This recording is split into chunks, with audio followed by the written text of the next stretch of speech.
Se ve el PPT, ya, son 2:40. Vamos a iniciar porque después de esta clase, creo que a las 3:30, continúa la siguiente clase. Ya, entonces, muy buenas tardes con todos los presentes. El día de hoy nos toca hablar eh, del síndrome doloroso abdominal, ¿no? Este es un tema muy importante y muy relevante que ustedes aprendan a abordar un paciente con dolor abdominal, ¿ya? Porque es un motivo de consulta frecuente, ¿no? ¿Ya? Entonces, miren lo que ven, lo que pueden ver en la imagen, ¿no? Con un paciente cuando tiene una afección en el abdomen, miren, adopta una postura, adopta una fase de dolor, ¿no? Y que cuando llega la emergencia, uno puede, a través de la ectoscopía, uno puede sospechar de que está teniendo un problema en el abdomen.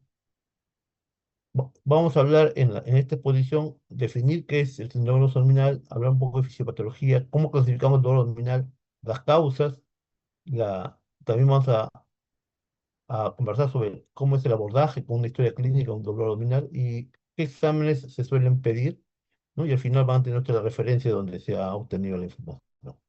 Entonces, recuerden que el dolor abdominal, como todo dolor, es una experiencia desagradable, ¿no? Que lo va a sentir el paciente en la zona situada entre el pecho y el ingle. Y es un síntoma que puede representar una diversidad de afecciones, ¿no? Desde una colitis aguda, una pancreatitis, un infarto mesentérico, o una obstrucción intestinal, o una gastritis, ¿no? Una serie de enfermedades me puede dar dolor abdominal, ¿no? Y como les mencioné, el dolor abdominal es motivo de consulta muy frecuente en las salas de urgencia y también en consulta externa de forma ambulatoria. Entonces, por lo tanto, ustedes tienen que entrenarse a hacer un buen abordaje cuando un paciente esté frente a un dolor abdominal, ¿no? Entonces, ¿qué sabemos de la fisiopatología del dolor abdominal? El dolor va a ser desencadenado por una serie de estímulos. Los estímulos pueden ser mecánicos, los estímulos pueden ser químicos. Aquí tenemos, por ejemplo, una distensión o un estiramiento, ¿no? De una víscera hueca puede generar o estimular y aparecer el dolor. También un proceso inflamatorio a nivel de las mucosas también puede generar dolor. Entonces, para que se origine el dolor como sensación, se necesita porque existan los receptores. Y los receptores, como vemos, van a estar presentes tanto en la mucosa, en las vísceras huecas, en la musculatura lisa, en las vísceras sólidas, básicamente en la cápsula que rodea. Es decir, el hígado como tal no tiene receptores, sino en la cápsula que lo rodea lo que tiene los receptores, ¿no? También vamos a encontrar en el mesenterio, en el peritoneo parital, ¿no? Entonces, cuando hablamos de dolor abdominal, recuerden, va a haber dos tipos de fibras. Las fibras corticoespinales o llamadas somáticas, ¿no? Que se caracterizan porque los receptores básicamente va a estar en la piel, va a estar en el peritoneo paletal, en la musculatura de la pared abdominal, ¿no? Y que son fibras que van a llegar pues a las raíces posteriores de la médula, a través del asta posterior, y son las que van a conformar el haz espinotalámico y que van a llevar a la corteza cerebral. Por el otro lado tenemos las fibras nerviosas simpáticas, o también llamamos viscerales, son las que básicamente van a salir de de los órganos, de las vísceras, ¿no? Y son a través de las fibras absorbentes plácnicas las que también aquí, ¿no? Estas son las fibras aferentes de las vísceras, que también conjuntamente con las fibras que vienen de la parte somática van a llegar hacia el ángulo dorsal, a la raíz posterior, y son las que van a emerger, ¿no? Entonces, como ven, tanto las fibras aferentes plénicas como las somáticas van a converger en un momento, ¿no? Cuando en su viaje hacia el sistema nervioso central. Entonces, por eso es que cuando hablamos de dolor abdominal, hablamos de un, no, digamos decir, de una forma visceral y también pues de tipo somático, ¿no? Por el tipo de fibras que están involucradas en la generación de esta sensación, ¿no? Pero también hay otro término llamado dolor referido, ¿no? Que eso vamos a explicar más adelante. Entonces, ¿cómo clasificamos el dolor? Entonces, aquí quiero su participación de ustedes. A ver, ideas. ¿Cómo clasificamos el dolor? ¿Me pueden escribir?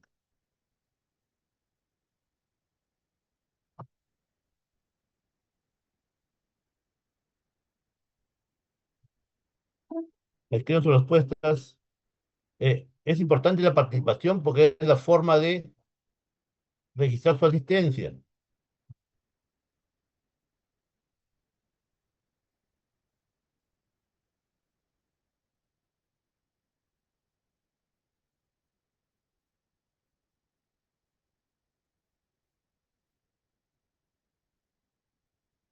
Muy bien, somático, visceral, ajá, según su duración, puede ser agudo, puede ser crónico.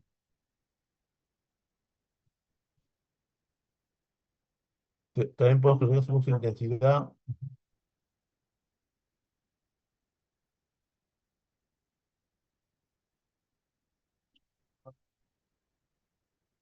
según el tipo de dolor opresivo, quemante, punzante,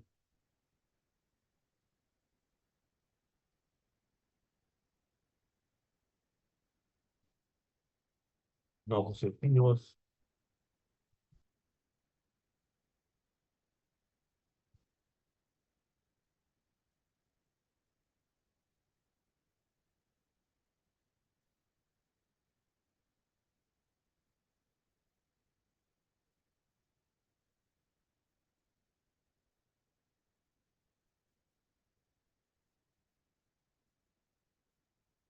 Ya, vamos a hacerlo. Muy bien,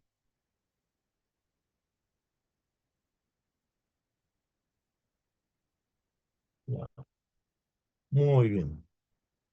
Entonces, correcto lo que ustedes han puesto, ¿no? Entonces, teniendo en cuenta el mecanismo, cómo se produce el dolor, puede ser un dolor visceral, puede ser parietal, un dolor referido, un dolor neurogénico, ¿no? Y también mencionaron, teniendo en cuenta la duración del dolor, puede ser agudo o puede ser crónico. Entonces, ¿a qué llamamos dolor visceral? ¿No?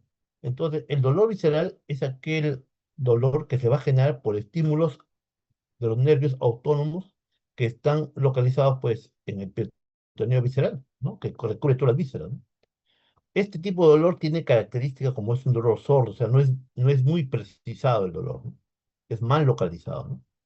Y también los receptores que van a permitir que se genere esta sensación va a ser, por ejemplo, cuando hay un estiramiento de las vísceras huecas, por ejemplo, cuando hay una obstrucción intestinal o cuando hay mucho gas, es decir, que distiende las asas y también generan dolor, o cuando hay un crecimiento del hígado, del vaso y distiende la cápsula, también va a generar dolor, o cuando hay problemas isquémicos o problemas inflamatorios de tipo infeccioso, también puede generar dolor, ¿no? Todos estos permiten de que puede llegar a presentar un dolor de origen visceral, ¿no? Pero el dolor parietal es aquel que se va a originar en sí, en el peritoneo parietal, y que están asociadas generalmente por las fibras nerviosas espinales, ¿no? Desde 7 a L1. La característica que este dolor es más preciso, ¿no? O sea, se puede localizar fácilmente, ¿no? Y también puede haber un componente de su activación por una infección, por una reacción química o por inflamatorio. El dolor neurogénico básicamente se enmarca y se origina por afectación en el nervio, ¿no? Y se describe como un dolor quemante, como eléctrico. Y aquí el- la entidad más representativa es el herpes zóster, ¿no? O la neuropatía periférica, ¿no? Pacientes cuando tienen, por ejemplo, un herpes zóster a nivel del abdomen, pueden precedir días antes de la aparición de las lesiones vesiculares un dolor quemante, ¿no? Una sensación que la piel está muy sensible, ¿no? Entonces, cuando hablamos del dolor referido, es importante tener en cuenta que es cuando el dolor se localiza o el paciente lo refiere en una zona distante de la estructura visceral habitual, ¿no? Y esto se explica por qué.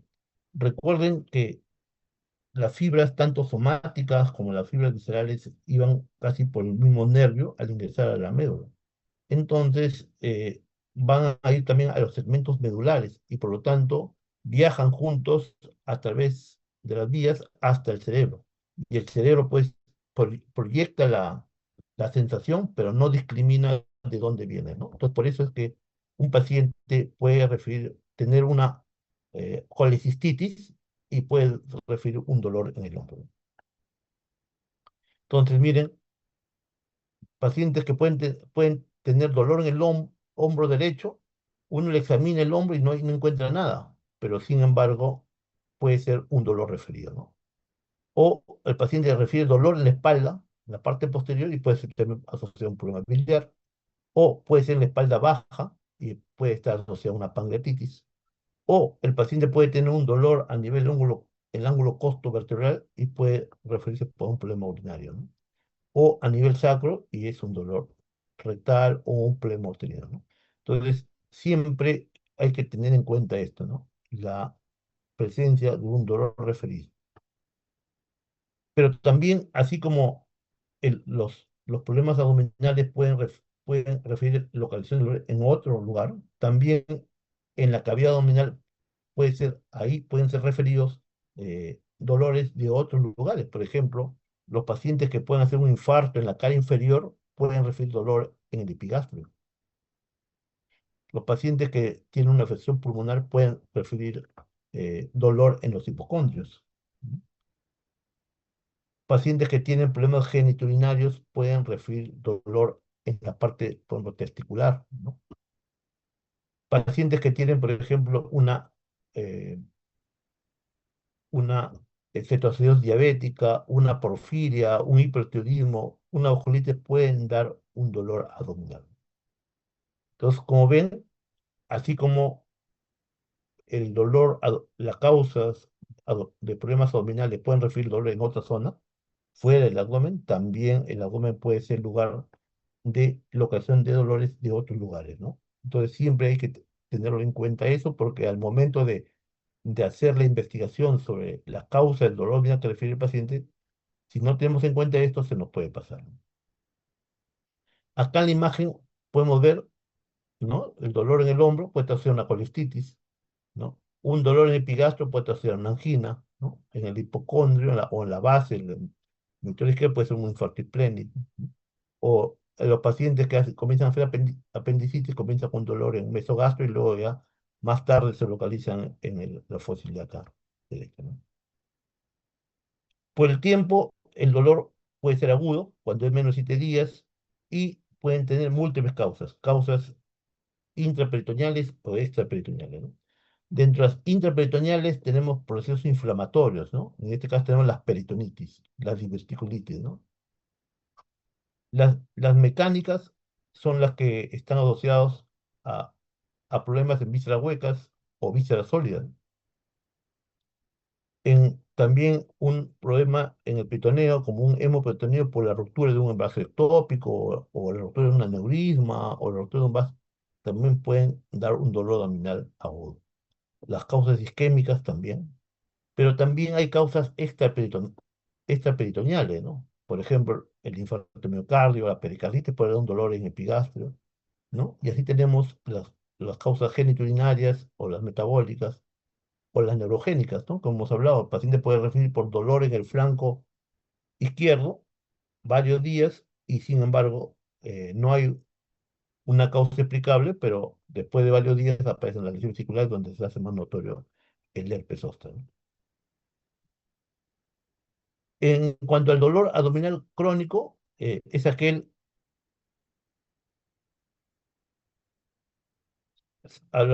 ¿se escucha? Sí, doctor. Ok. Entonces, cuando hablo de dolor abdominal crónico, ya estamos hablando que el dolor está más tiempo, ya no es 7 días, ¿no? Generalmente más de 3 meses, ¿no? Y es un dolor que puede ser continuo, puede ser intermitente, puede ser periódico, ¿no? Y también el motivo de este dolor puede ser causas de problemas del abdomen o extraabdominal. Dentro de las causas viscerales abdominales tenemos pues la úlcera péptica, la pancreatitis crónica, las colostopatías crónicas, el colon irritable, la enfermedad inflamatoria intestinal, ¿no? Un abanico de causas que permiten un dolor más duradero, ¿no? Y las de dolor crónico asociadas a la pared abdominal, no estamos hablando a los órganos abdominales, sino a la pared abdominal, acá encontramos pues la radiculopatía, la fibromialgia, el síndrome miofascial, o las hernias umbilicales, epigástricas, ¿no? Entonces, cuando ya estamos frente a un paciente que viene porque tiene dolor abdominal, entonces es el momento donde ustedes tienen que hacer un enfoque adecuado. Y para ello, ustedes tienen que hacer una buena análisis, es decir, recoger una adecuada información donde ustedes los puedan interpretar y se puedan aproximar cuál puede ser la causa que está generando ese dolor abdominal. Y también apoyados en los hallazgos, cuando ustedes hagan el examen físico paciente, los signos que puedan identificar. Entonces, toda esta constelación de información, tanto el análisis como la formación físico, les va a permitir pues, establecer primero los diagnósticos sindrómicos y luego los diagnósticos nosológicos. Entonces, cuando hacemos semiología del dolor abdominal, acuérdense el acrónimo, ALICIAS, ¿no? Entonces, aquí tienen que buscar una serie de información, cómo apareció el dolor, la localización del dolor, la irradiación del dolor, qué carácter tiene el dolor, la intensidad del dolor, qué factores atenuantes tiene el dolor o factores agravantes. Y finalmente, qué síntomas acompañan al dolor, ¿no? Eso también es orientador para eh, plantear posibles causas, ¿no? Cuando hablamos de aparición, el dolor puede ser súbito, puede ser intenso. Y aquí, dolor abdominal intenso son poquísimas las causas. ¿No? Si es un dolor muy intenso, puede ser un vaso ectópico roto, puede ser que un aneurisma abdominal sea roto, puede ser la perforación de una víscera o una isquemia mesentérica aguda. Como ven, son poquísimas las causas que originan un dolor agudo intenso. En cambio, un dolor que se genera de forma gradual, insidiosa, estamos hablando de horas, ¿no? Aquí tenemos la apendicitis aguda, la diverticulitis, una enfermedad inflamatoria pélvica, una obstrucción intestinal, entre otras, ¿no? Cuando buscamos información sobre la localización, para eso ustedes tienen que ya estar diseñados una determinada uso de una topografía, ¿no? Tienen, tienen la topografía anglosajona, ¿no? En donde lo dividen en cuatro cuadrantes: superior derecho, superior izquierdo, inferior derecho, inferior izquierdo. O pueden usar la francesa, que es viven en nueve cuadrantes: hipocondrio derecho, epigastrio, epicondrio izquierdo, flanco izquierdo, mesogastrio, flanco derecho, y, la región inguinal, la parte, sí, pues, el hipogastrio y las fosas ilíacas, tanto derecha como izquierda, ¿no? Entonces, como ven, uno de ellos usted tiene que habituarse para poder identificar la localización del dolor. ¿Por qué es importante esto? Como ven, por ejemplo, si usamos los cuatro cuadrantes, en cada cuadrante vamos a tener mapeado qué órganos se encuentran, ¿no?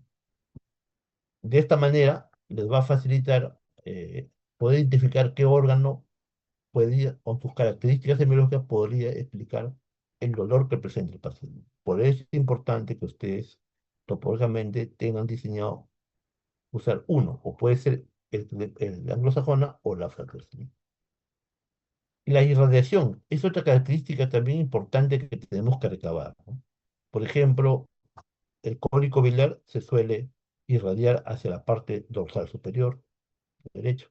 La pancreatitis, característica, se irradia hacia los hipocondrios y hacia la parte posterior. Por ejemplo, el cólico renal puede estar en la región lumbar y se irradia hacia la parte adelante, hacia la ingle. La apendicitis, que es característico, primero puede ser un dolor mal definido en mesogastrio y luego, después de varias horas, se localiza en la fosa ilíaca derecha, ¿no? Esa característica de la migración del dolor siempre nos hace pensar en un cuadro apendicular, ¿no? El carácter, importante, porque, por ejemplo, un paciente que tenga un dolor tipo cólico siempre debe hacernos pensar en una víscera hueca, ¿no? En cambio, los dolores sordos, mal definidos, generalmente están asociados a neoplasia, ¿no? Un dolor pulsátil está asociado a cuadros de accesos. Un dolor, sensación de hambre, generalmente puede estar a problemas útero-pélvicos, ¿no? La intensidad. Entonces, es importante también identificar la gravedad y la magnitud de la lesión, y eso lo obtenemos a través de la intensidad. Entonces, aquí tenemos que identificar dos características. Uno es la intensidad generada, del dolor generada por el problema médico que está teniendo el paciente, o otro puede ser la reacción del paciente, o sea, su tolerabilidad al dolor. Entonces, esas cosas tenemos que tenerlos claras, ¿no? Y para ello usamos un instrumento como es la escala Visanova del dolor de EVA, ¿no? Del 1 al 10, ¿no? Recuerden que todo paciente que el dolor lo despierte en la noche al paciente, hasta que no se demuestre lo contrario, debemos descartar organicidad. En cuanto a factores atenuantes y agravantes, por ejemplo, hay ciertas condiciones, ciertas enfermedades que tienen esta característica, ¿no? Por ejemplo, cuando hay problemas ulcerosos, la ingesta de alimentos puede disminuir el dolor, en otras ocasiones puede empeorar el dolor. Por ejemplo, también cuando hay un dolor cólico y realmente no hay una obstrucción intestinal, el uso de analgésico va a calmar, ¿no? Pero en cambio, cuando hay un problema de obstructivo, por más analgésicos que use, no va a mejorar. También otro factor importante es la posición, ¿no? El cambio de posición puede ser que alivie o empeore el dolor, ¿no? Por ejemplo, los pacientes con pancreatitis en posición de cúbito dorsal generalmente tienen más, presentan más el dolor, ¿no? Tienen tendencia a sentarse el paciente, ¿no? Igual los pacientes que tienen peritonitis, ellos quieren estar quietos, no quieren movilizarse, ni toser, ni respirar, porque todo eso estimula la aparición del dolor. Y dentro de los factores agravantes, por ejemplo, los pacientes que tienen problemas polilitiasis pueden tener dispepsia cuando ingieren alimentos grasos, ¿no? Entonces, esas características me pueden ser sospechar en esta entidad. Por ejemplo, cuando hablamos, por ejemplo, que el paciente a través de los eructos encuentra una mejora del malestar, generalmente puede estar asociado a una distensión gástrica, ¿no? Cuando el paciente mejora con las comidas terapéuticas, cuando el paciente mejora con las náuseas, también podemos ir hacia adelante, puede ser problemas de pancreatitis o problemas de cáncer de páncreas, ¿no? Cuando el paciente tiende a estar flexionada las rodillas, pueden estar asociados a problemas peritoneales, ¿no? O cuando el paciente, pues, el muslo derecho tiende a estar flexionado, esto es bien representativo de cuadros de apendicitis. Cuando es en el lado, en el muslo izquierdo, la flexión, generalmente están asociados a diverticulitis, ¿no? Entonces, como ven, siempre hay que buscar por información qué factores pueden sentir disminución de la molestia, ¿no? Esta información puede permitirnos o ayudarnos a identificar cuál es la causa que está originando el dolor. Importante los síntomas acompañantes, ¿no? Si hay fiebre, si hay escalofrío, si ha habido pérdida de peso, si hay síntomas digestivos, si hay ictericia, si hay la presencia de coluria, colia, o presencia de síntomas urinarios o síntomas ginecológicos como ginecorragia, leucorrea, pueden orientarnos a cuál puede ser el órgano afectado y permitirnos plantear hipótesis diagnósticas, ¿no? Entonces, como ven, toda la información que nosotros vamos a recoger a través de la anamnesis es útil para poder establecer diagnósticos nosológicos, ¿no? Los antecedentes también juegan un rol muy importante, ¿no? Por ejemplo, pacientes que eh, están usando en forma crónica AINES, los antiinflamatorios, pueden estar propensos a presentar cuadros de hemorragia digestiva. O pacientes que suelen consumir con frecuencia cocaína pueden hacer vasoespasmo y pueden hacer, por ejemplo, una isquemia mesentérica. O pacientes que tienen antecedentes de fibrilación auricular y vienen con dolor agudo intenso pueden hacer trombosis mesentérica. O los pacientes que han tenido cuadros de trombosis venosa profunda pueden hacer también cuadros de trombosis mesentérica de tipo venoso, ¿no? Entonces, como ven, los antecedentes también juegan o tienen un papel al momento de discernir y determinar posibles diagnósticos nosológicos. También, por ejemplo, los pacientes que tienen antecedentes de cirugías previas, también, y viene el paciente con distensión abdominal, podemos ayudarnos a sospechar que pueda tratarse de un cuadro de obstrucción intestinal. O los pacientes que tienen dolores recurrentes, que es característico en distancia renal, en los cuadros articulares o en los cólicos biliares. Entonces, con toda esta información que nosotros vamos a recoger a través de la anamnesis, ya nos orienta a qué posibles causas de enfermedad esté presentando el paciente. Y cuando nosotros vamos a hacer examen físico, vamos a tratar de buscar esos signos, ¿no? Por ejemplo, si yo estoy pensando que es una obstrucción intestinal, pues iré a buscar características del abdomen. Si pienso que es una colangitis, de repente voy a buscar presencia de ictericia. Entonces, es importante con la anamnesis, que podríamos sacar a casi más del 50% del diagnóstico, ¿no? Por eso que esta parte debe ser bien minuciosa, bien exhaustiva, la investigación, ¿no? Entonces, en el examen físico, recuerden, ahí van a aplicar las cuatro técnicas, ¿no?, que se les está enseñando. La inspección, básicamente es observar el abdomen, ¿no? Como ven en la foto, ¿no? Entonces, recuerden, si estamos en un cuadro peritoneal, hemos dicho que en los cuadros de peritonitis, por lo general el paciente quiere estar inmóvil, no quiere ni mover, ¿no? Entonces,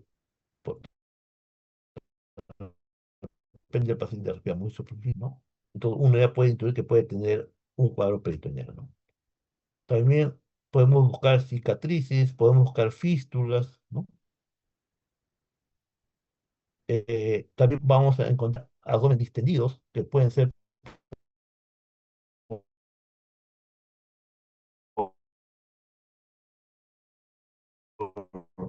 obstrucción, puede ser por elaboración. En la pared también vamos a buscar alteraciones, por ejemplo, la presencia de secreción colateral periumbilical, que es característico en la hipertensión portal. O también en la pared abdominal la presencia de lesiones vesiculares, costas, que nos van a pensar en herpes zóster, ¿no? Cuando realizamos la auscultación, básicamente lo que hay que evaluar son cómo están los ríos intestinales, ¿no? Cómo está, porque eso representa el movimiento intestinal y es sonido generado por la migración de lo que es el contenido, pues, intestinal, ¿no? Que avanza y genera toda esa turbulencia y se expresa en la ocultación de los borborismos, ¿no? Significa que el tubo digestivo está funcionando. La ausencia es un signo de que no está funcionando, ¿no? Entonces, generalmente podemos encontrar entre 5 a 30 ruidos por minuto, ¿no? Recuerden, cuando hay aumento de los ríos intestinales, debe hacernos pensar que el funcionamiento intestinal está aumentada, ¿no? ¿En qué situaciones? Podemos encontrar una gastroenteritis, cuando hay una hemorragia gastrointestinal, también el tránsito va a estar acelerado, o cuando hay el inicio de obstrucción intestinal como un momento donde va a luchar para lograr que el contenido pase la zona de obstrucción, o también cuando estamos varias horas sin ingerir alimentos, también podemos escuchar los ruidos aumentados.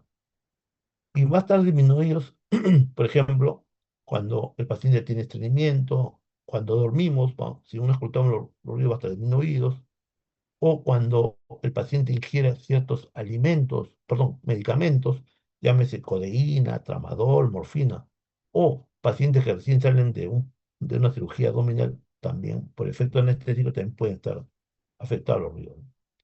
Y vamos a encontrar ruidos ausentes cuando hay un silencio del funcionamiento intestinal, que es el hilio paralítico, o cuando es secundario a un proceso inflamatorio peritoneal que también genera una afectación del funcionamiento intestinal, y eso, pues, nos va a dar ausencia de ruidos hidroaéreos. La presencia de unos ruidos de timbre metálico generalmente suelen estar asociados a signos de lucha, por lo tanto, se presentan cuando hay cuadros obstructivos en las fases ya avanzadas. Cuando recibimos percusión, básicamente lo que hay que identificar es la presencia del timpanismo, que representa, pues, el aire en las vísceras huecas, y la presencia de matidez, ¿no?, que generalmente se va a dar cuando están los órganos sólidos o cuando hay alguna tumoración. También a través de la percusión podemos identificar la materia desplazable, ¿no? Miren, un paciente con abdomen distendido, percutimos y encontramos timpanismo en el mesogastrio y hacia el flanco encontramos matidez, ¿no? Sin embargo, cuando ponemos que se ponga de cúbito lateral, miren, donde había matidez van a encontrar timpánico y donde estaba timpánico estaba mate, ¿no? Entonces, esto por cuestión de gravedad, cuando hay líquido exceso, más de 1000 en la cavidad abdominal, va a tener esa característica, ¿no? En decúbito, por gravedad, va a estar hacia los flancos, va a estar hacia el hipogastrio, y cuando se pone el cúbito lateral, por gravedad desciende, ¿no? Y las tasas se levantan, ¿no? Por eso ese cambio de la matidez, ¿no? La última técnica es la palpación, ¿no? Entonces, con la palpación, ¿qué queremos evaluar? Si hay presencia de masas, si hay presencia de líquidos, si hay zonas eh, sensibles, si hay espacios musculares. Nos va a permitir palpar el hígado, el vaso, ¿no? Para describir sus características. Y siempre cuando realizamos la palpación debe ser en una situación donde el paciente esté cómodo y el abdomen esté relajado, ¿no? Importante también que no se puede hacer la palpación si no estamos con las manos poco tibias, ¿no? Porque a veces cuando está muy fría las manos puede generar pues, cierta incomodidad en el paciente, ¿no? La técnica de la palpación es con los pulpejos de los dedos, ¿no? Apoyamos la mano sobre el abdomen y con los pulpejos de los dedos realizamos la palpación, ¿no? La palpación que se aplica puede ser una palpación superficial o puede ser una palpación profunda. La palpación superficial básicamente nos permite ver si hay resistencia muscular o hay zonas de dolor.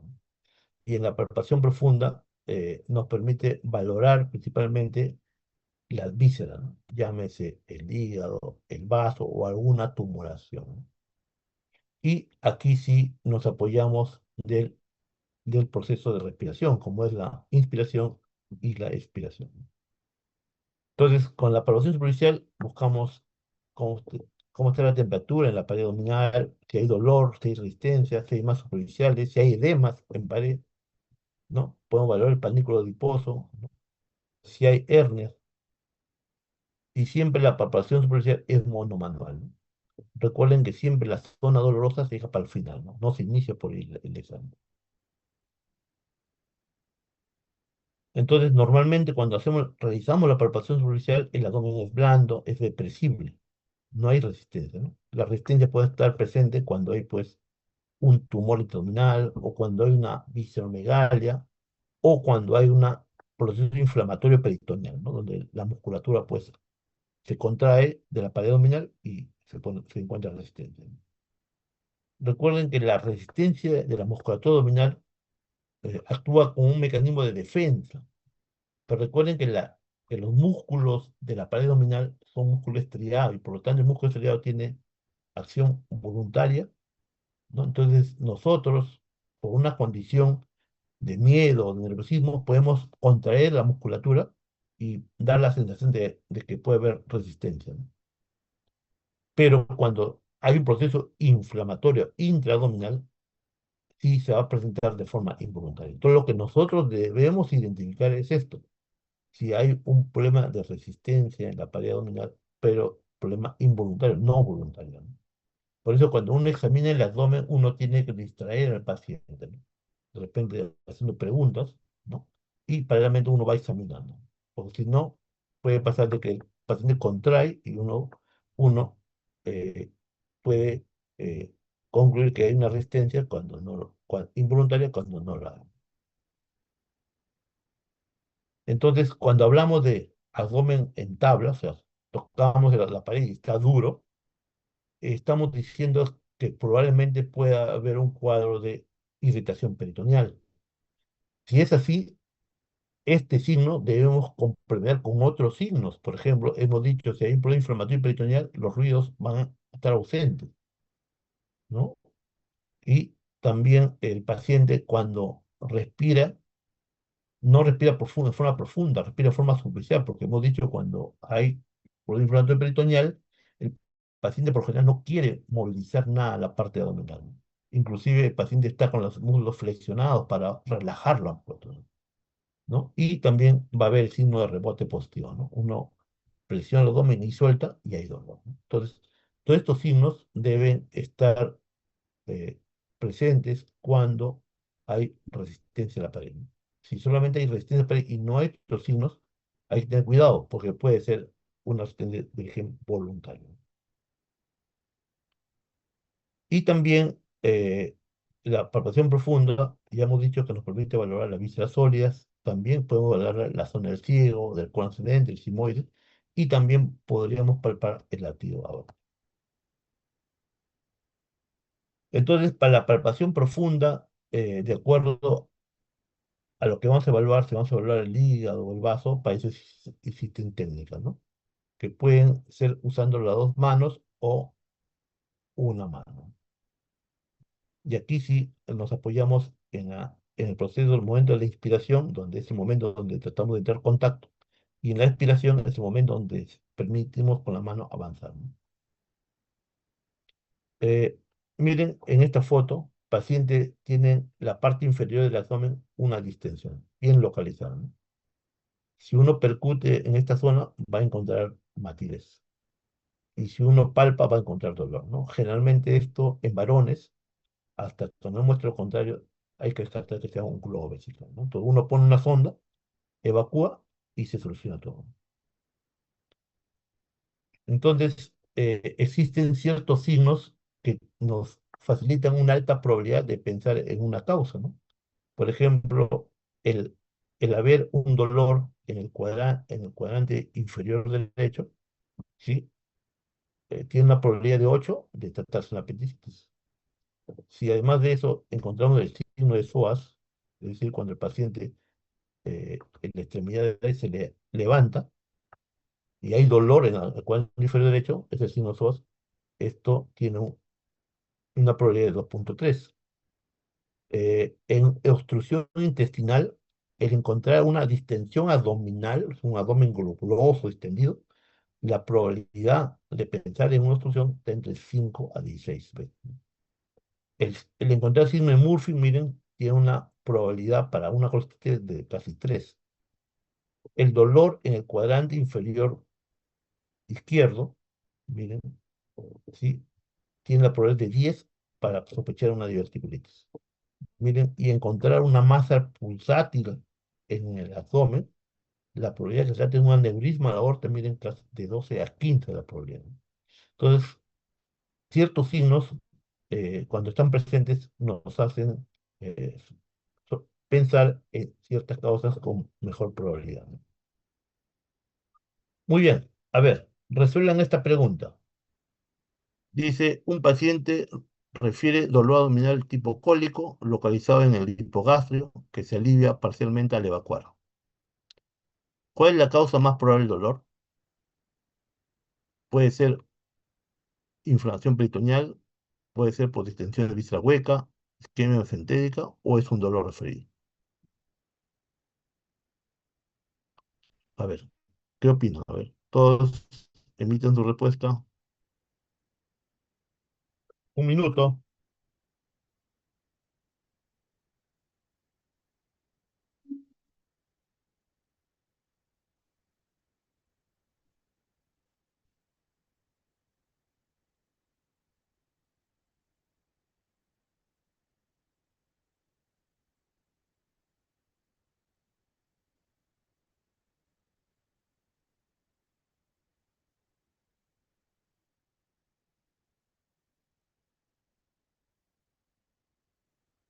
Respondan la pregunta porque es parte de su existencia.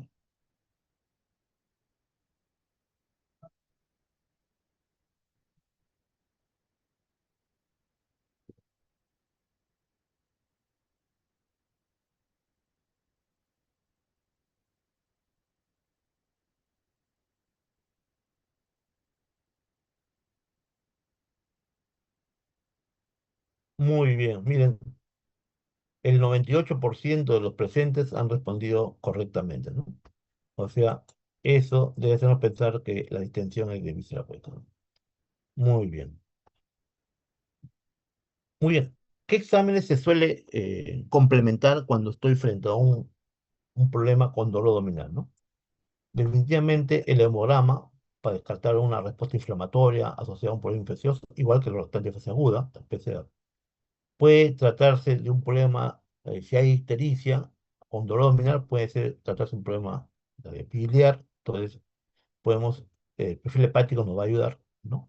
El dolor abdominal puede asociarse a una pancreatitis si es en el abdomen superior, por la lipasa, la amilasa, ¿sí?